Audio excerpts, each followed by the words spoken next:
Here's how the Quran is written. The Quran is written in phases. So the first phases of the Quran, where Prophet Muhammad was trying to appeal to the Christians and the Jews to accept him, that's when he borrowed a lot from the Old Testament. This is why you see a lot of commonality between the Jewish faith and the Islamic faith. You know, Jews pray a few times a day, Muslims pray a few times a day. Jews wash their hands, Muslims wash their hands. Jews fast, Muslims fast.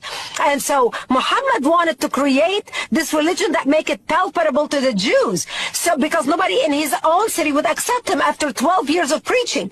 He goes to Medina and tries to convert the Jews. When they refuse to accept his religion, that's when he turns against them. That's where the new verses in the Quran, especially like Surah 9, that's when he talks about the law of an-nasakh wal-mansukh, the law of abrogation.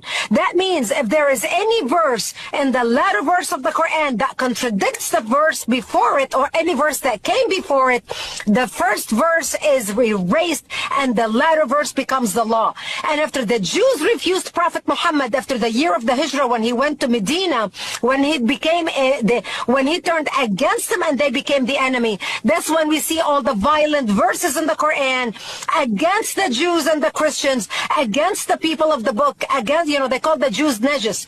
And so this is why when the radical Islamists and the moderate Islamists get into a debate, the radicals always win because the law is on their hand. Because a Muslim is allowed to lie. Then he can even place his hand on the Quran, swear to tell the truth and nothing but the truth, fully knowing he is lying, yet he knows he is forgiven by his Allah because he is lying to advance Islam. So when you have organizations in America like the Council on American Islamic Relations, or these imams who are reaching to churches for interfaith dialogue, actually let me take it back. When you see pastors reaching to imam for interfaith dialogue, because it's never the other way around, when the imams lie to them, the pastor take it at face value because the pastors believe, well, an imam couldn't be lying to me. He's a man of the cloth. He's just like me.